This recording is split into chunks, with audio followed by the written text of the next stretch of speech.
اعوذ باللہ من الشیطان الرجیم بسم اللہ الرحمن الرحیم۔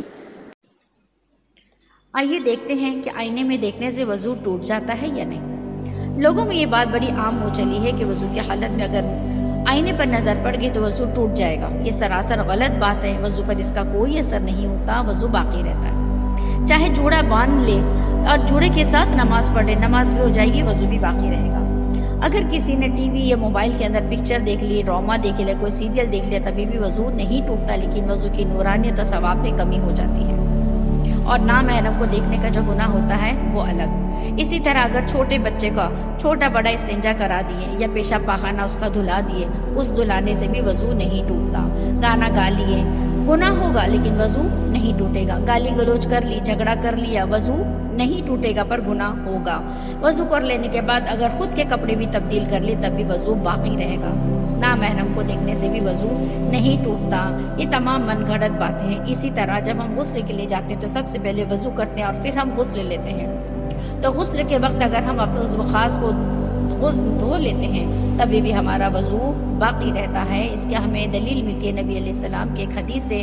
حدیث پاک کا مفہوم خلاصہ ہے کہ صحابہ رضی اللہ عنہ نے آپ صلی اللہ علیہ وسلم سے پوچھا کہ ہم غسل کرتے ہیں تو چونکہ ہم شروع میں وضو کر لیتے ہیں، ہم غسل کرتے ہیں تو اپنے عضو خاص کو دھوتے ہیں، تو کیا ہمارا وضو ٹوٹ گیا؟ فرمایا نہیں، وہ تمہارے جسم کا ایک حصہ ہے۔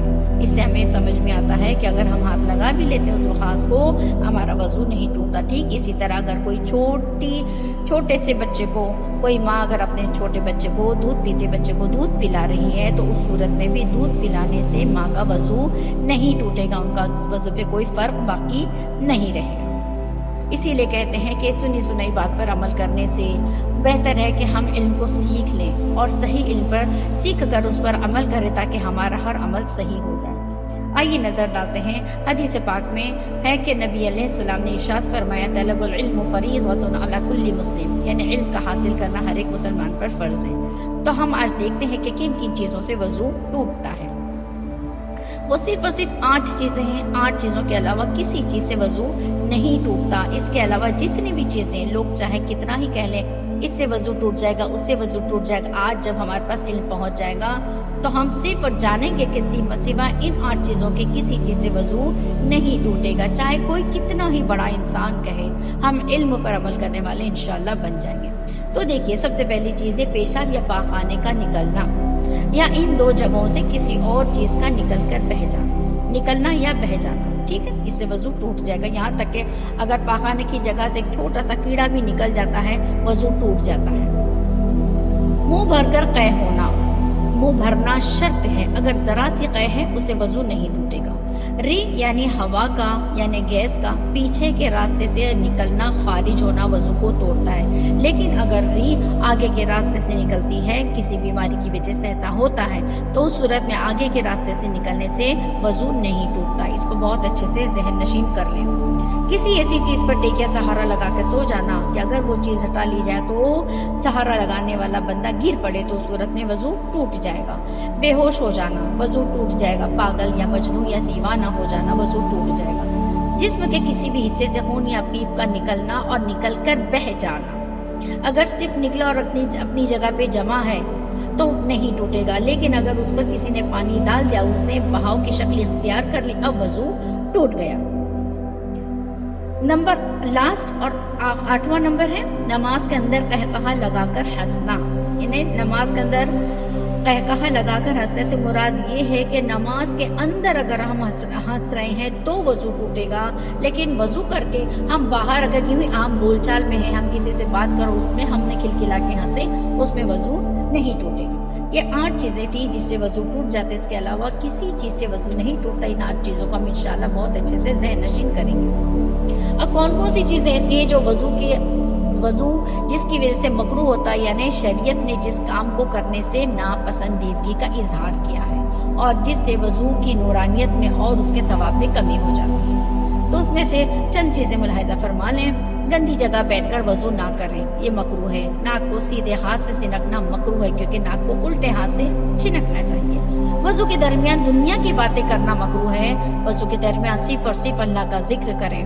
بہت زیادہ پانی بہانا بھی مکروہ ہے اور پانی کا ضرورت سے کم استعمال کرنا بھی مکروہ ہے، لہٰذا اعتدال سے پانی کا استعمال کریں۔ وضو میں بغیر کسی کی ضرورت اور وجہ سے کسی اور سے مدد لینا مکروہ ہے۔ ہر بار مسح کے لیے الگ الگ پانی لینا مکروہ ہے۔ مکروہات وضو سے کیا ہوگا؟ وضو کی نورانیت پر اثر پڑے گا۔ لوگ اکثر سوال کرتے ہیں کہ ہمارا نماز میں دھیان نہیں لگتا، ہم نماز کے اندر بہت وسوسے آتے ہیں۔ میرے نبی علیہ السلام پر قربان جائیں، انہوں نے اس کا بھی بہت آسان طریقہ بتایا ہے، اور طریقہ یہ بتایا کہ آپ صلی اللہ علیہ وسلم نے نماز میں دھیان و توجہ دینے کے لیے بہت اچھا طریقہ، بہت سمپل طریقہ بتایا، اور وہ یہ ہے کہ وضو کو دھیان و توجہ سے کرو، نماز میں دھیان لگے گا۔ یہ حدیث پاک کا مفہوم میں نے آپ کو بیان کری۔ کہاوت ہے کہ جس کا وضو جاندار اس کی نماز جاندار، جس کی نماز جاندار اس کی زندگی شاندار۔ تو آئیے صحیح دعاؤں کے ساتھ سنتوں مستحبات پر عمل کرتے ہوئے انشاءاللہ العزیز وضو بھی کریں گے اور مصلی پر کھڑے ہونے کا طریقہ بھی سیکھیں گے۔ دوسری حدیث پاک کا مفہوم خلاصہ ہے کہ وضو کے شروع میں بسم اللہ اور الحمدللہ کہنے والا جب تک وضو کی حالت میں رہے گا، ایک فرشتہ اس کے نام اعمال میں نیکیاں لکھتا رہے گا جب تک کہ اس کا وضو ٹوٹ نہ جائے، چاہے وہ کوئی عبادت کرے یا نہ کرے۔ صرف اس نے وضو کیا، اپنے کاموں میں مشغول ہو گیا، لیکن بسم اللہ اور الحمدللہ کہنے کی برکت سے وہ لگاتار نیکیاں اس کے نام اعمال میں لکھی جائے گی۔ باوضو رہنے سے بہت برکتیں حاصل ہوتی۔ ایک مرتبہ ابلیس آپ صلی اللہ علیہ وسلم کے پاس آیا اور آپ صلی اللہ علیہ وسلم نے پوچھا، ابلیس تیرا دشمن کون ہے؟ اس نے کہا میرے 15 دشمن ہیں، سب سے بڑے دشمن آپ ہو، اور دوسرا میرا دشمن وہ ہے جو شخص ہمیشہ باوضو رہتا ہے۔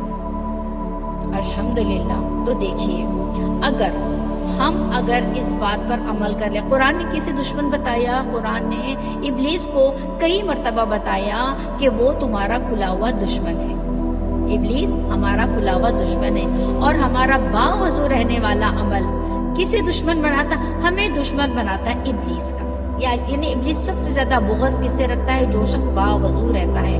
تو کیوں نہ ہم اپنے دشمن کو شکست دیں باوضو رہ کے۔ انشاءاللہ العظیم ان تمام چیزوں پر ہم عمل کریں گے اور دوسروں تک پہنچانے کی کوشش کریں گے کہ زیادہ سے زیادہ جہالت کے اندھیرے ختم ہو جائیں اور علم کی روشنی ہر گھر میں پہنچ جائے۔ وآخر دعوانا ان الحمدللہ رب العالمین۔ جزاکم اللہ احسن الجزاء۔ السلام علیکم ورحمۃ اللہ وبرکاتہ۔